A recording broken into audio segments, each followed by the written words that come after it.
डर ही है जो इंसान को अपने लक्ष्यों से भटकाता है और उसको हर समय दुख देता रहता है। इसी डर को एक विद्या से पूरी तरह से नष्ट किया जा सकता है।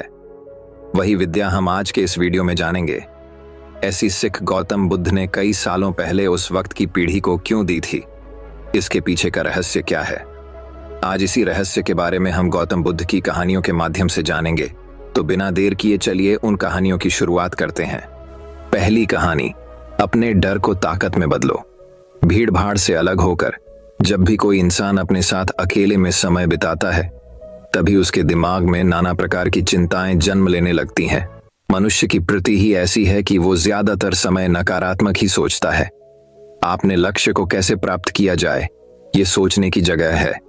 वो ये सोचता है कि अगर लक्ष्य पूरा नहीं हुआ तो मैं क्या करूंगा, और इस प्रकार की नकारात्मक विचारधारा के कारण जीवन प्रांत डर डर कर जीता रहता है। अगर पूरी बुद्धिमानी और सजगता के साथ इस डर को समझा जाए तो यही डर इंसान के पतन का कारण बनता है। ऐसा मनुष्य जो खुद पर संशय करता है, खुद पर संदेह करता है, भला वो कैसे सफल हो सकता है? लेकिन बुद्धिमानी से अगर इस डर का उपयोग किया जाए तो यही डर उसकी सबसे बड़ी ताकत बन सकता है। काश केवल एक बार उसने खुद पर विश्वास किया होता तो उसे मालूम होता है कि उसके डर में ही उसकी ताकत का रहस्य छुपा हुआ है। ये कहकर सन्यासी चुप हो गया और चुपचाप अपने कदमों पर ध्यान लगाते हुए जंगली घास पे से आगे बढ़ने लगा। संध्या का समय था। सन्यासी और एक लकड़हारा जंगल में से होकर गांव की तरफ निकल रहे थे। सन्यासी के ये शब्द लकड़हारे को कुछ समझ में नहीं आए। वो सोच रहा था कि डर में ताकत कैसे हो सकती है। डर तो आदमी को कमजोर बनाता है, अपने मन की उत्सुकता को। जब वह काबू नहीं कर सका तो उसने सन्यासी से पूछा कि महात्मा, आप ये क्या कह रहे हैं कि डर में ताकत होती है? डर तो आदमी को कमजोर बनाता है, उसे तो अपना डर दूर करना चाहिए। लकड़हारा अपनी बात पूरी कर पाता उससे पहले ही उसे एक शेर की दहाड़ सुनाई दी। शेर की गर्जन सुनकर लकड़हारे का रोम रोम कौंप गया। उसके कान खड़े हो गए। जंगल से आती एक एक आहट उसे साफ सुनाई दे रही थी। उसके कदम वहीं पर जम गए थे। वो भी नहीं पा रहा था। उसे पता था कि थोड़ी सी हरकत उसकी जान जोखिम में डाल सकती है। उसका दिल तो तेजी के साथ धड़क रहा था, लेकिन फिर भी वो अपनी सांसों पर काबू पाने का प्रयास कर रहा था। कुछ देर बाद जब खतरा टल गया तब सन्यासी ने कहना शुरू किया। सन्यासी ने कहा कि अभी जब तुम डरे हुए थे तो तुम्हारे शरीर का रोम रोम जाग गया था। जंगल से आ रही छोटी से छोटी आहट पर भी तुम्हारा ध्यान लगा हुआ था।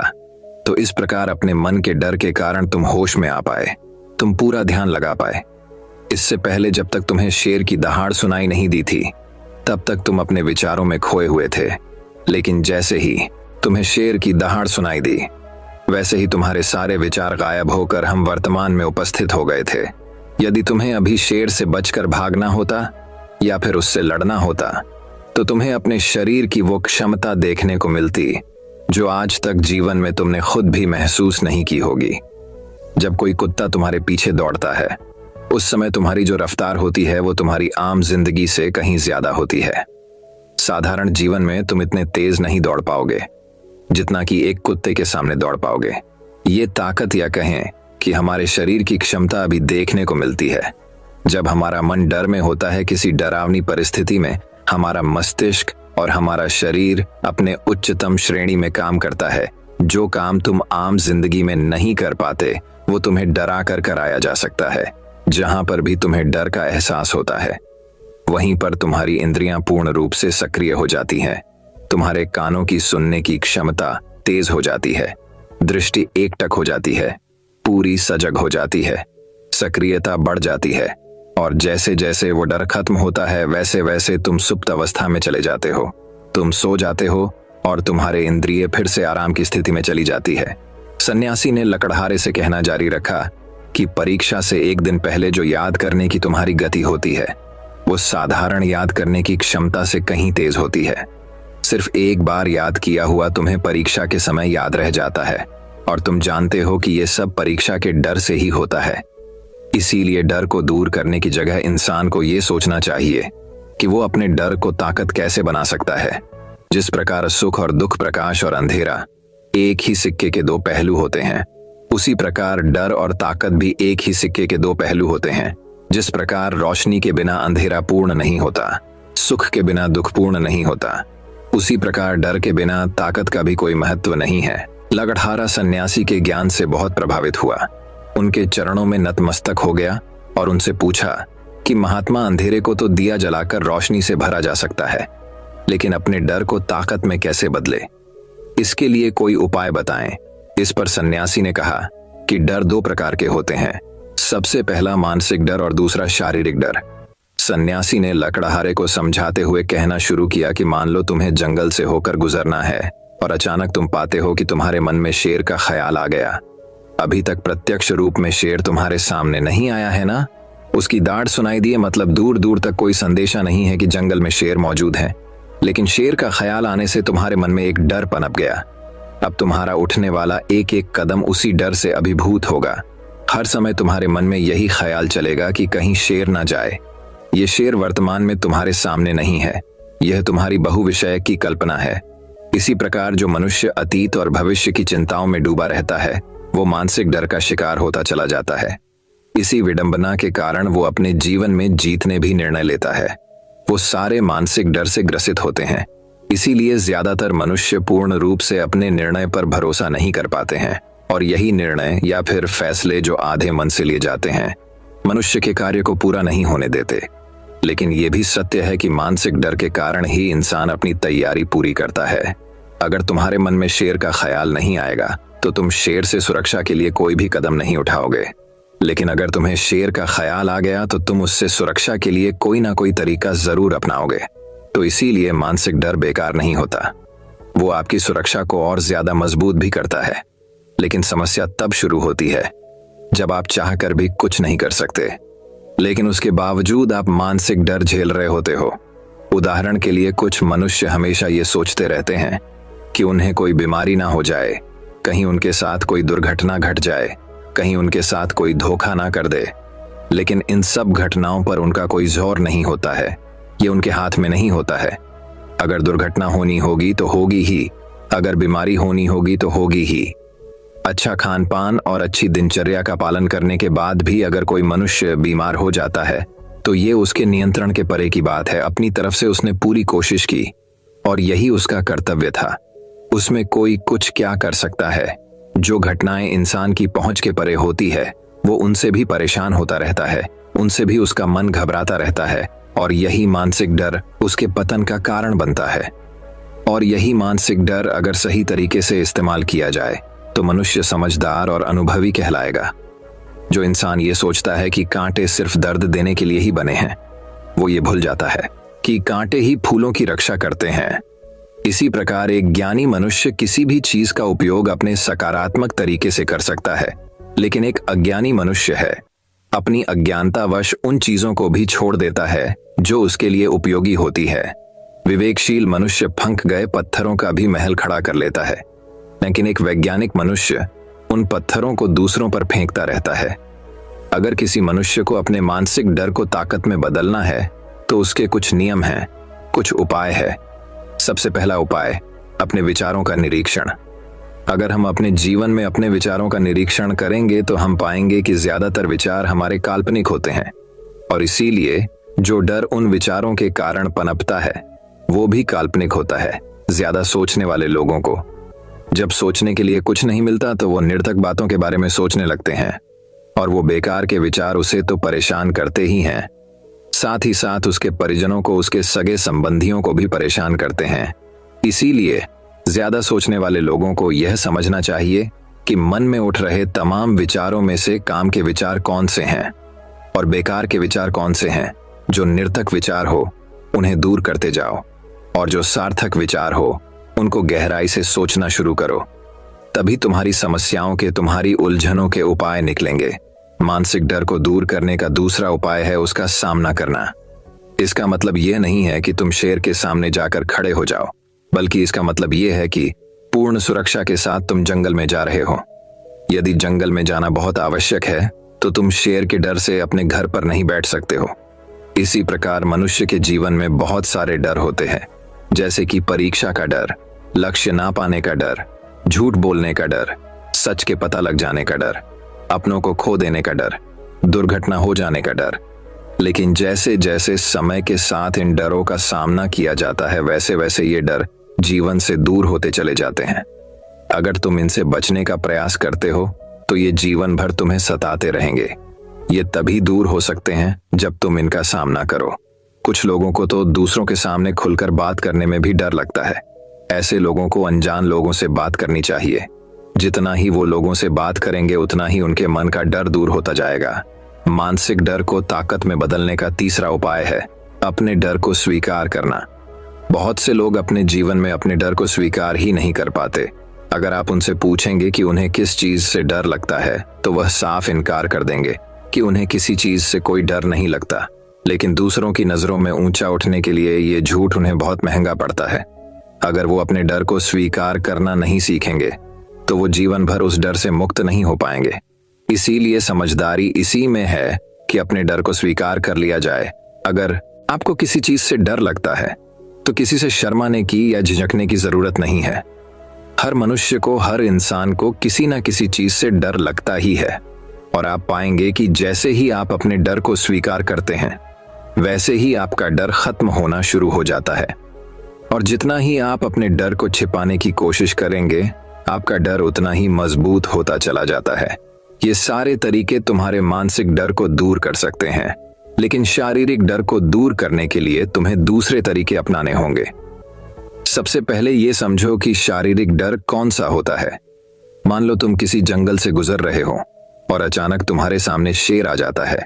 तुमने पहले नहीं सोचा था कि शेर तुम्हारे सामने आ सकता है, लेकिन जब वो तुम्हारे सामने आता है तो तुम्हारी सारी शारीरिक गतिविधियां शिथिल हो जाती है। तुम्हारी सांसें अटक जाती हैं, मस्तिष्क काम करना बंद कर देता है और तुम्हारा दिल तेजी के साथ धड़कने लगता है। तो इसीलिए जब बिन सोची बात हमारे साथ घटित होती है तो हमारा शरीर उस डर को महसूस कर पाता है और वही सारा डर कहलाता है। ऐसे समय में शारीरिक डर को दूर करने के कुछ उपाय है, कुछ तरीके हैं। सबसे पहला उपाय तो यही है कि अपने ऊपर संयम रखें। जब किसी मनुष्य के साथ बिन सोची बात घटती है तो सबसे पहले उसका संयम टूट जाता है और संयम टूटने के साथ उसका मस्तिष्क काम करना बंद कर देता है। और इसी वजह से सोचने और समझने की प्रक्रिया भी रुक जाती है, क्योंकि हमारा शरीर उसी प्रकार कार्य करेगा जिस प्रकार हमारा मस्तिष्क उसे निर्देश देगा। अगर मस्तिष्क की सोचने समझने की शक्ति खत्म हो गई तो हमारा शरीर भी शिथिल हो जाता है। तो इसीलिए अगर कठिन समय में मनुष्य अपने ऊपर संयम रखता है तो उसका मस्तिष्क सही तरीके से काम करता है और वो सही निर्णय लेकर उस परिस्थिति से तत्काल बाहर आ सकता है। यहाँ पर दूसरा उपाय समझने का ये है कि जीवन में कुछ भी घटित हो सकता है। जीवन बड़ा चमत्कारिक होता है। वो हमारी सोच के अनुरूप नहीं चलता, बल्कि उसमें कुछ भी हो सकता है और यही जीवन की खूबसूरती होती है। अगर आपको आज ही पता चल जाए कि आने वाले 10 साल में क्या होने वाला है तो आपकी जीवन में से रुचि खत्म हो जाएगी। लेकिन अगर जीवन एक रहस्यमयी किताब की तरह बना रहेगा तो आप अपने जीवन से कभी नहीं थकेंगे। आपका जीवन आपको आश्चर्यचकित करता रहेगा। इसीलिए यह समझो कि जीवन में कुछ भी घटित हो सकता है, तुम्हारी सोच से परे भी घटित हो सकता है। इसीलिए कुछ अनुमान मत लगा लेना किसी सोच को लेकर। सन्यासी ने अपनी बात खत्म करते हुए कहा कि इन तरीकों से तुम अपने मानसिक और शारीरिक डर को दूर कर सकते हो और आनंद से भरा हुआ जीवन जी सकते हो। तो दोस्तों, कैसी लगी ये कहानी? आपको कमेंट सेक्शन में कमेंट करके जरूर बताना। तो दर्शकों, अब चलिए दूसरी कहानी की शुरुआत करते हैं। दूसरी कहानी भगवान गौतम बुद्ध कहानी। उत्तरी भारत का एक शहर श्रावस्ती। वह शहर भगवान बुद्ध के लिए एक महान संसाधन केंद्र था। बहुत से लोग वहां ध्यान के लिए रुकते थे और धर्म पर व्याख्यान सुनते थे। इन व्याख्यानों को सुनने के बाद एक युवक रोज शाम को धार्मिक चर्चा के लिए आता था। यह क्रम वर्षों से चल रहा था। वे नियमित रूप से बुद्ध के प्रवचन सुनते थे, लेकिन उन्होंने इसे कभी अपने जीवन में नहीं उतारा। कुछ वर्षों के बाद एक बार यह युवक व्याख्यान के लिए सब लोगों से पहले आया। तब बुद्ध अकेले बैठे थे। फिर वह बुद्ध से मिला और बोला, गुरुवर्य, एक सवाल मुझे लगातार परेशान कर रहा है और मेरे मन में संदेह पैदा कर रहा है। तब भगवान बुद्ध बोले कि धर्म के मार्ग पर चलते हुए किसी भी प्रकार का संशय व्यर्थ है, उसे दूर करें। आपके पास क्या सवाल है? गुरुवर्य, मैं आपके व्याख्यान में कई वर्षों से आ रहा हूं। मैं देखता हूं कि हमारे आसपास अनेक साधु, भिक्षुणियां और बड़ी संख्या में सामान्य सांसारिक स्त्री पुरुष आते हैं। मैं उन्हें सालों से देख रहा हूं। कुछ साधक ने इस रास्ते पर बहुत प्रगति की है। मैं स्वयं देखता हूं कि उनमें से कुछ को निर्वाण की भी अनुभूति हुई होगी। हालांकि कुछ लोगों को निर्वाण का एहसास नहीं हुआ है, लेकिन उनके जीवन में काफी बदलाव आया है। और गुरुवर्य, साथ ही मैं ऐसे बहुत से लोगों को देखता हूं जो बिल्कुल भी नहीं बदले हैं। मैं उनमें शामिल हूं। इनमें से कुछ तो काफी जर्जर नजर आ रहे हैं। उनमें कुछ भी नहीं बदला है या बदलाव के कोई संकेत नहीं है। गुरुवर्य, ऐसा क्यों हो रहा है? आप जैसे शक्तिशाली, निर्वाण, साक्षात्कारी दयालु संत को उन्हें मुक्त करने के लिए अपनी शक्ति और करुणा का उपयोग क्यों नहीं करते? महापुरुष भगवान बुद्ध मुस्कुराए और युवक से पूछा, तुम कहाँ रहते हो? आपका मूल गांव कौन सा है? गुरुवर्य, मैं इस कौशल साम्राज्य की राजधानी श्रावस्ती में रहता हूं। युवक बोला, परंतु देखने से हमें यह नहीं लगता कि तुम इस क्षेत्र के निवासी हो, तो तुम मूल रूप से कहाँ के हो? भगवान बुद्ध ने युवक को पूछा। गुरुवर्य, मैं मूल रूप से मगध देश की राजधानी राजगिरी का रहने वाला हूं। तो क्या तुमने राजगिरी से नाता तोड़ लिया है? नहीं गुरुवर्य, मेरे कई रिश्तेदार हैं वहां, मेरे दोस्त और परिवार वाले वहां हैं और मेरा बिजनेस भी वहीं है। तो निश्चित रूप से अक्सर श्रावस्ती से राजगिरी जाते होंगे। हाँ गुरुवर्य, साल में कई बार राजगिरी जाता हूँ और श्रावस्ती को लौटता हूँ। कई बार एक ही रास्ते से जाकर आपको इस रास्ते का सब ज्ञान होगा और आप यहाँ से राजगिरी का रास्ता अच्छी तरह जानते होंगे। हाँ गुरुवर्य, मैं अगर अपनी आंखें बंद करके भी इस मार्ग से जाऊंगा तो पूरा मार्ग बता सकता हूँ, क्योंकि मैं इस रास्ते से बहुत बार गुजरा हूँ। सभी करीबी दोस्त और रिश्तेदार जानते हैं कि मुझे राजगिरी की सड़क का पूरा ज्ञान है। तब भगवान बुद्ध बोले कि जब ये लोग राजगिरी जाना चाहते हैं तो वे आपसे इस मार्ग के बारे में पूछते हैं। क्या तुम उनसे उस मार्ग के बारे में बातें छिपाते हो? क्यों साफ साफ रास्ता बताते हैं ताकि वे समझ सकें? क्या यह संभव है? गुरुवर्या, मैं उसे स्पष्ट रूप से समझाता हूं कि पूर्व की ओर चलना शुरू किया और गया पहुंचने के लिए आगे बढ़े, और यह भी कि आप बहुत ही सरल और समझने योग्य शब्दों में राजगिरी जाएंगे। मैं उन्हें स्पष्ट और सरल तरीके से मुझे जो कुछ पता है वो सब सच बताता हूँ। तो बताने के बाद सब लोग राजगिरी बहुत आसानी से पहुंचते होंगे। भगवान बुद्ध बोले, गुरुवर्य, कहना थोड़ा कठिन है। जो लोग आदि से अंत तक इस मार्ग का अनुसरण करते हैं, जैसा कि मैंने उन्हें बताया है, वे राजगिरी तक पहुंच सकते हैं। यही मैं आपको बताना चाहता हूं युवा सज्जन। मेरे पास बहुत से लोग आते हैं क्योंकि मैं यहां से निर्वाण को गया हूं। मैं मार्ग को भली भांति जानता हूं। मुझसे पूछा जाता है कि निर्वाण और मुक्ति तक पहुंचने का मार्ग क्या है, तो उनसे क्या छुपाना है। मैं उन्हें स्पष्ट रूप से कहता हूं, यही तरीका है।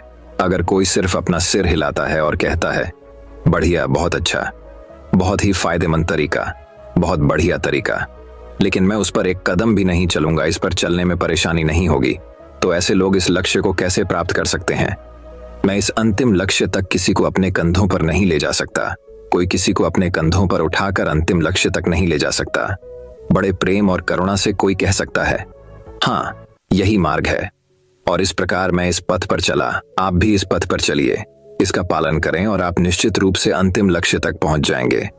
प्रत्येक मनुष्य को इस मार्ग पर स्वयं चलना चाहिए, एक कदम उठाना चाहिए। जो लोग इस रास्ते पर एक कदम बढ़ाते हैं वे अपने लक्ष्य के एक कदम और करीब होते हैं।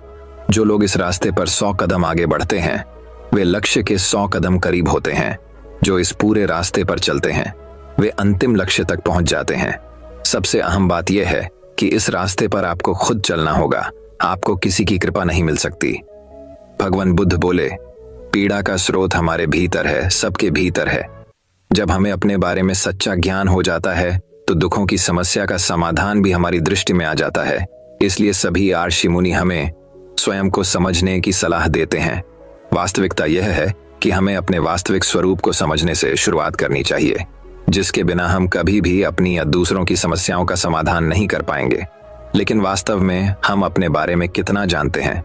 हम में से प्रत्येक अपने स्वयं के महत्व, अपनी विशिष्टता के प्रति आश्वस्त है, लेकिन यह आत्मज्ञान सतही है। आप वास्तव में अपने आप को बिल्कुल नहीं जानते हैं।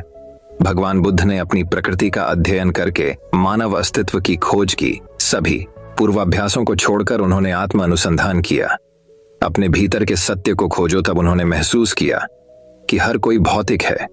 जीव 5 भागों से बना है, उनमें से 4 मानसिक और एक भौतिक पदार्थ रूह है। पहले हम भौतिक पक्ष से शुरू करते हैं, यह हमारा एक बहुत ही स्वाभाविक और मूर्त हिस्सा है। यह किसी भी इंद्रिय अंगों को त्वरित धारणा प्रदान करता है। सुख के पद के अंतिम लक्ष्य की ओर खुद को ही उस पथ पर चलना होगा। आपको यह कहानी कैसी लगी, कमेंट करके बताइए। तो दर्शकों, अब चलिए तीसरी कहानी की शुरुआत करते हैं। तीसरी कहानी, अहिंसा परमो धर्म। भगवान बुद्ध ने बताया कि सही मार्ग न तो भोग का है न कठिन साधना का है। एक बार गौतम बुद्ध ने देखा कि सामने से भेड़ बकरियों का एक झुंड निकल रहा है। चरवाहा इस झुंड को कठिनता से घेर रहा था। बुद्ध ने कहा, अरे क्या कठिनाई है? चरवाहे ने कहा, भगवान, मेरे इस झुंड में एक लंगड़ा मेमना है। वह अन्य पशुओं के साथ कठिनाई से आगे बढ़ रहा है। बुद्ध ने प्रेम पूर्वक पूछा, इस भरी दोपहरी में इन भेड़ बकरियों को घेरकर तुम कहां ले जा रहे हो? चरवाहे ने उत्तर दिया, मुझे राजा की आज्ञा मिली है कि आज सायंकाल राजा यज्ञ करा रहे हैं। उसमें बलि के लिए 100 भेड़ बकरियों की आवश्यकता है। अत इनको वहां पहुंचाने जा रहा हूं। बुद्ध ने कहा, चलो मैं भी तुम्हारे साथ चलता हूं। उन्होंने लंगड़े मेमने को कंधे पर बिठा लिया और दोनों साथ साथ चल पड़े। जब वे नगर में घुसे तो लोगों ने देखा कि बुद्ध अपने कंधे पर एक मेमने को रखकर चले आ रहे हैं। कुछ लोग उन्हें जानते थे और कुछ नहीं भी जानते थे, पर उनके बारे में सुन में रखा था। लोग बोले, देखो, ये वे तपस्वी जा रहे हैं जो सामने पहाड़ी पर रहते हैं। कैसे शांति के अवतार हैं। वे दोनों यज्ञ स्थल पर पहुंचे। राजसेवकों ने भेड़ बकरियों को गिना, पर जैसे ही वधस्थल पर नियुक्त व्यक्ति पशु की गर्दन काटने को उद्यत हुआ, बुद्ध ने कहा, राजन, वधकर्ता को खड्ग मत चलाने दो। पहले वह मेरी गर्दन पर खड्ग चलाए। हे राजन, पशुओं को छोड़ दो। वह राजा भगवान बुद्ध के आगे नतमस्तक हो गया। उसने बलि के लिए मंगवाए सभी पशुओं को छोड़ दिया और इस प्रकार उस राज्य से हिंसा का हमेशा हमेशा के लिए नामो निशान मिट गया। तो दर्शकों, अब चलिए चौथी कहानी की शुरुआत करते हैं। चौथी कहानी, बुद्ध और राजकुमार। मागध राज्य का राजकुमार श्रोण बेहद उदंड था। उसको दूसरों के अपमान में आनंद की अनुभूति होती थी।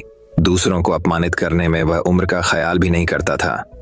जब माता पिता उसकी हरकतों से बहुत परेशान हो गए तो उन्होंने अपने महल में भगवान बुद्ध को आमंत्रित किया। बुद्ध जब महल में आए तो उन्होंने राजकुमार के विषय में सभी बातें सुनी। उन्होंने राजा से राजकुमार को प्रवचन में लाने के लिए कहा। श्रोण अपने पिता के साथ आया और प्रवचन की समाप्ति पर वह बुद्ध के चरणों में लौट गया। बुद्ध के वचनों से प्रभावित होकर वह बौद्ध धर्म में दीक्षित हो गया। उसका जीवन पूर्णतः बदल गया। कुछ समय बाद उसने प्रायश्चित्त करने के लिए अन्न जल का त्याग कर दिया। उसके इस कठोर प्रण के विषय में जब भगवान बुद्ध को ज्ञात हुआ तो वे उसे देखने आए। उन्होंने स्नेहपूर्वक उसके मस्तक पर हाथ रखा और बोले, श्रोण, अन्न जल के त्याग के चलते तुम्हारा स्वास्थ्य गिरता जा रहा है। तुम संगीत के जानकार हो, अत उससे जुड़े मेरे एक प्रश्न का उत्तर दो। क्या वीणा के तार डीले करने पर उससे स्वर लहरी फूटती है? श्रोण ने जवाब दिया, नहीं भगवान। बुद्ध ने पूर्ण प्रश्न किया, तब तो तारों को खूब कसना पड़ता होगा। श्रोण बोला, नहीं, अधिक कसने से तार टूट सकते हैं। तब तथागत बोले, वीणा से मधुर संगीत निकालने के लिए उसके तारों को न तो अधिक ढीला रखना चाहिए और न ही अधिक कसना चाहिए। इसी प्रकार हमारा जीवन भी एक वीणा की तरह ही है, जिसे भली भांति चलाने के लिए सभी वस्तुओं का पूर्ण त्याग उचित नहीं है। श्रोण ने कठोर प्रतिज्ञा से मुक्ति ले ली और सहज जीवन जीने लगा। यह कथा जीवन को नैसर्गिक तरीके से जीने पर बल देती है, जिसमें उचित आवश्यकताओं की पूर्ति और अतिरिक्त इच्छाओं पर नियंत्रण का संदेश शामिल है। यदि जीवन को आवश्यकता, पूर्ति और संयम के संयोजन से संचालित किया जाए तो परम शांति प्रदायक होता है। तो दर्शकों, अब चलिए पांचवें कहानी की शुरुआत करते हैं। पांचवी कहानी, बुद्ध की मूर्ति। चीन के चांगछू नामक प्रदेश में एक मठ था, जहां के महंत काफी ज्ञानी और कर्मठ थे। एक दिन उन्होंने अपने शिष्यों को बुलाकर मठ के लिए भगवान बुद्ध की एक मूर्ति बनवाने की इच्छा प्रकट की। महंत बोले, इस कार्य के लिए आप घर घर जाकर धन संग्रह कीजिए। किसी से बलपूर्वक धन मत लीजिए। जो इच्छा व खुशी से दे उसी से लीजिए। शुभ कार्य हेतु धन संग्रह भी शुद्ध तरीके से होना चाहिए। सभी शिष्य अलग अलग दिशाओं में धन संग्रह हेतु रवाना हो गए। इसी प्रक्रिया में एक शिष्य को तिन्नू नाम की एक बालिका मिली। उसके पास एक सिक्का था। जब उसे भगवान बुद्ध की प्रतिमा निर्माण के विषय में चल रहे धन संग्रह के बारे में पता चला तो उसने श्रद्धावश व एकमात्र सिक्का दान करना चाहा, किंतु शिष्य ने सिक्के को अति तुच्छ समझकर लेने से इनकार कर दिया। कुछ दिन बाद सभी शिष्य धनराशि लेकर मठ में एकत्रित हुए। महंत ने मूर्ति का निर्माण आरंभ करवाया, किंतु अथक प्रयास के बाद भी मूर्ति संपूर्ण नहीं हो पा रही थी। कोई न कोई कमी रह जाती, इस पर महंत को संदेह हुआ। उन्होंने शिष्यों से धन संग्रह के बारे में पूछा। सभी ने बारी बारी से अपने अनुभव सुनाए। इसी क्रम में जब तिन्नू का प्रसंग आया तो महंत पूरी बात समझ गए। उनके आदेश से वह शिष्य उस बालिका के पास गया और क्षमा मांगते हुए उसके एकमात्र सिक्के को आदरपूर्वक ले लिया। धातुओं के घोल में उस सिक्के को आदरपूर्वक ले लिया। धातुओं के घोल में उस सिक्के को मिला देने पर सहज ही एक सुंदरतम मूर्ति का निर्माण हो गया। यह कथा श्रद्धापूर्ण दान की महत्ता को प्रस्थापित करती है। दान भले ही अल्प मात्रा में किया जाए, किंतु यदि वह संपूर्ण श्रद्धा भाव से किया गया तो जरूर सार्थक रूप में प्रतिफलित होता है और असीम पुण्यों का सृजन भी करता है। तो दर्शकों, अब चलिए छठी कहानी की शुरुआत करते हैं। छठी कहानी दोस्तों बहुत समय पहले की बात है। रामनगर के राजा चंद्रसेन जहां कहीं भी जाते, जब भी जाते, अपने साथ हमेशा अपने मंत्री माधव को जरूर ले जाते थे। इस बात से अन्य दरबारियों को बड़ी चिढ़ होती थी। एक दिन 3-4 दरबारियों ने मिलकर एकांत में महाराज से प्रार्थना की, महाराज, कभी अपने साथ किसी अन्य व्यक्ति को भी बाहर चलने का अवसर दें। राजा को यह बात उचित लगी। उन्होंने उन दरबारियों को विश्वास दिलाया कि वे भविष्य में अन्य दरबारियों को भी अपने साथ घूमने फिरने का अवसर अवश्य देंगे। एक बार जब राजा चंद्रसेन वेश बदलकर कुछ गांवों के भ्रमण को जाने लगे तो अपने साथ उन्होंने इस बार माधव को नहीं लिया, बल्कि उसकी जगह 2 अन्य दरबारियों को साथ ले लिया। घूमते घूमते वे एक गांव के खेतों में पहुंच गए। खेत से हटकर एक झोपड़ी थी जहां कुछ किसान बैठे गपशप कर रहे थे। राजा और अन्य लोग उन किसानों के पास पहुंचे और उनसे पानी मांगकर पिया। फिर राजा ने किसानों से पूछा, कहो भाई लोगों, तुम्हारे गांव में कोई व्यक्ति कष्ट में तो नहीं है? अपने राजा से कोई असंतुष्ट तो नहीं है? इन प्रश्नों को सुनकर गांव वालों को लगा कि वे लोग अवश्य ही राज्य के कोई अधिकारी गण हैं। वे बोले, महाशय, हमारे गांव में खूब शांति है, चैन है, सब लोग सुखी हैं। दिन भर कड़ी मेहनत करके अपना कामकाज करते हैं और रात को सुख की नींद सोते हैं। किसी को कोई दुख नहीं है। राजा चंद्रसेन अपनी प्रजा को अपनी संतान की तरह प्यार करते हैं, इसलिए राजा से असंतुष्ट होने का सवाल ही नहीं पैदा होता। इस गांव के लोग राजा को कैसा समझते हैं? राजा ने एक और प्रश्न किया। राजा के इस सवाल पर एक बूढ़ा किसान उठा और ईख के खेत में से एक मोटा सा गन्ना तोड़ लाया। उस गन्ने को राजा को दिखाता हुआ वह बूढ़ा किसान बोला, श्रीमान जी, हमारे राजा चंद्रसेन बिल्कुल इस गन्ने जैसे हैं। अपनी तुलना एक गन्ने से होती देख राजा चंद्रसेन सकपका गए। उनकी समझ में यह बात बिल्कुल भी न आई कि इस बूढ़े किसान की बात का अर्थ क्या है। उनको यह भी समझ में न आया कि इस गांव के रहने वाले अपने राजा के प्रति क्या विचार रखते हैं। राजा चंद्रसेन के साथ जो अन्य साथी थे, राजा ने उन साथियों से पूछा, इस बूढ़े किसान के कहने का क्या अर्थ है? साथी राजा का यह सवाल सुनकर एक दूसरे का मुंह देखने लगे। फिर एक साथी ने हिम्मत की और बोला, महाराज, इस बूढ़े किसान के कहने का साफ मतलब यही है कि हमारे राजा इस मोटे गन्ने की तरह कमजोर हैं। उसे जब भी कोई चाहे एक झटके में उखाड़ सकता है, जैसे कि मैंने यह गन्ना उखाड़ लिया है। राजा ने अपने साथी की इस बात पर विचार किया तो राजा को यह बात सही मालूम हुई। वह गुस्से से भर गए और इस बूढ़े किसान से बोले, तुम शायद मुझे नहीं जानते कि मैं कौन हूं। राजा की क्रोध से भरी वाणी सुनकर वह बूढ़ा किसान डर के मारे थर थर कांपने लगा। तभी झोपड़ी में से एक अन्य बूढ़ा उठ खड़ा हुआ और बड़े नम्र स्वर में बोला, महाराज, हम आपको अच्छी तरह जान गए हैं, पहचान गए हैं, लेकिन हमें दुख इस बात का है कि आपके साथी ही आपके असली रूप को नहीं जानते। मेरे साथी किसान के कहने का मतलब यह है कि हमारे महाराज अपनी प्रजा के लिए तो गन्ने के समान कोमल और रसीले हैं, किंतु दुष्टों और अपने दुश्मनों के लिए महानतम कठोर भी। उस बूढ़े ने एक कुत्ते पर गन्ने का प्रहार करते हुए अपनी बात पूरी की। इतना कहने के साथ ही उस बूढ़े ने अपना लबादा उतार फेंका और अपनी नकली दाढ़ी मूछें उतारने लगा। उसे देखते ही राजा चौंक पड़े। माधव, तुमने यहां भी हमारा पीछा नहीं छोड़ा। तुम लोगों का पीछा कैसे छोड़ता भाई? अगर मैं पीछा न करता तो तुम इन सरल हृदय किसानों को मौत के घाट ही उतरवा देते, महाराज के दिल में क्रोध का ज्वार पैदा करते। सो अलग, तुम ठीक ही कह रहे हो माधव। मूर्खों का साथ हमेशा दुखदायी होता है भविष्य में मैं कभी तुम्हारे अलावा किसी और को साथ नहीं रखा करूंगा। उन सब की आपस की बातचीत से गांव वालों को पता चल ही गया था कि उनकी झोपड़ी पर स्वयं महाराज पधारे हैं और भेष बदलकर पहले से उनके बीच बैठा हुआ आदमी ही माधव है। तो वे उनके स्वागत के लिए दौड़ पड़े। कोई चारपाई उठवाकर लाया तो कोई गन्ने का ताजा रस निकाल कर ले आया। गांव वालों ने बड़े ही मन से अपने मेहमानों का स्वागत किया, उनकी आव भगत की। राजा चंद्रसेन राय उन ग्रामवासियों का प्यार देखकर आत्मविभोर हो गए। माधव की चोट से आहत हुए दरबारी मुंह लटकाए हुए जमीन कुरेदते रहे और माधव मंद मंद मुस्कुरा रहे थे। दोस्तों, इस कहानी से हमें यह सीख मिलती है कि बुद्धिमान व्यक्ति के साथ रहना जीवन में जरूरी है, क्योंकि मूर्ख व्यक्ति हमेशा आपको गलत राह ही दिखाएंगे। तो दर्शकों, अब चलिए 7वीं कहानी की शुरुआत करते हैं। 7वीं कहानी। दोस्तों, अगली कहानी की शुरुआत कुछ इस प्रकार होती है। समय के साथ साथ राजा चंद्रसेन राय की माता बहुत अवार्ध हो गई थी। एक बार वह बहुत बीमार पड़ गई। उन्हें लगा कि अब वे शीघ्र ही मर जाएंगी। उन्हें आम से बहुत लगाव था, इसलिए जीवन के अंतिम दिनों में वे आम दान करना चाहती थीं। सो उन्होंने राजा से ब्राह्मणों को आमों को दान करने की इच्छा प्रकट की। वह समझती थी कि इस प्रकार दान करने से उन्हें स्वर्ग की प्राप्ति होगी। सो कुछ दिनों बाद राजा की माता अपनी अंतिम इच्छा की पूर्ति किए बिना ही अमरार्थियों को प्राप्त हो गईं। उनकी अमरार्थियों के बाद राजा ने सभी फिवदान ब्राह्मणों को बुलाया और अपनी मां की अंतिम अपूर्ण इच्छा के बारे में बताया। कुछ देर तक चुप रहने के पश्चात ब्राह्मण बोले, यह तो बहुत ही बुरा हुआ महाराज। अंतिम इच्छा के पूरा न होने की दशा में तो उन्हें मुक्ति ही नहीं मिल सकती। वे प्रेत योनि में भटकती रहेंगी। महाराज, आपको उनकी आत्मा की शांति का उपाय करना चाहिए। तब महाराज ने उनसे अपनी माता की अंतिम इच्छा की पूर्ति का उपाय पूछा। ब्राह्मणों बोले, उनकी आत्मा की शांति के लिए आपको उनकी पुण्यतिथि पर सोने के आमों का दान करना पड़ेगा। अतः राजा ने मां की पुण्यतिथि पर कुछ ब्राह्मणों को भोजन के लिए बुलाया और प्रत्येक ब्राह्मण को सोने से बने आम दान में दिए। जब माधव को यह पता चला तो वह तुरंत समझ गया कि ब्राह्मणों लोग राजा की सरलता तथा भोलेपन का उठा रहे हैं। सो उसने उन ब्राह्मणों को पाठ पढ़ाने की एक योजना बनाई।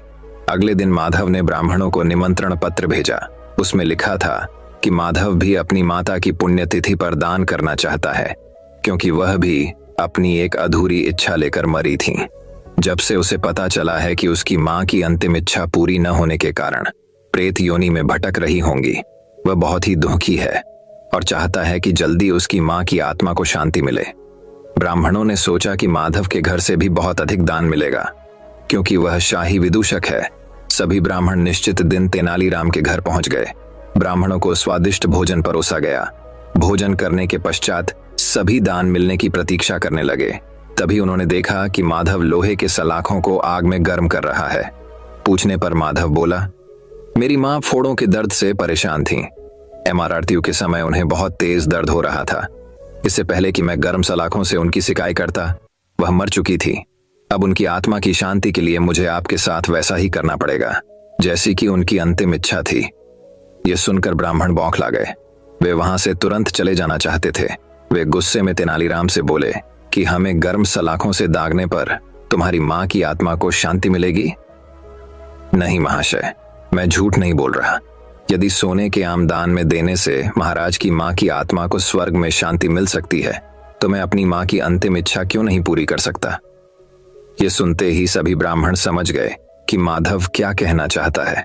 वह बोले, माधव, हमें क्षमा करो, हम वे सोने के आम तुम्हें दे देते हैं, बस तुम हमें जाने दो। माधव ने सोने के आम लेकर ब्राह्मणों को जाने दिया, परंतु एक लालची ब्राह्मण ने सारी बात राजा को जाकर बता दी। यह सुनकर राजा क्रोधित हो गए और उन्होंने तुरंत माधव को बुलाया। वे बोले, माधव, यदि तुम्हें सोने के आम चाहिए थे तो मुझसे मांग लेते। तुम इतने लालची कैसे हो गए कि तुमने ब्राह्मणों से सोने के आम ले लिए? महाराज, मैं लालची नहीं, अपितु मैं तो उनकी लालच की प्रवय आरती को रोक रहा था। यदि वे आपकी मां की पुण्यतिथि पर सोने के आम ग्रहण कर सकते हैं, तो मेरी मां की पुण्यतिथि पर लोहे की गर्म सलाखें क्यों नहीं झेल सकते? राजा माधव की बातों का अर्थ समझ गए। उन्होंने ब्राह्मणों को बुलाया और उन्हें भविष्य में लालच त्यागने को कहा। दोस्तों, मैं उम्मीद करता हूं कि यह कहानी सुनने से आपके जीवन में अच्छे बदलाव आए होंगे। आपको इस वीडियो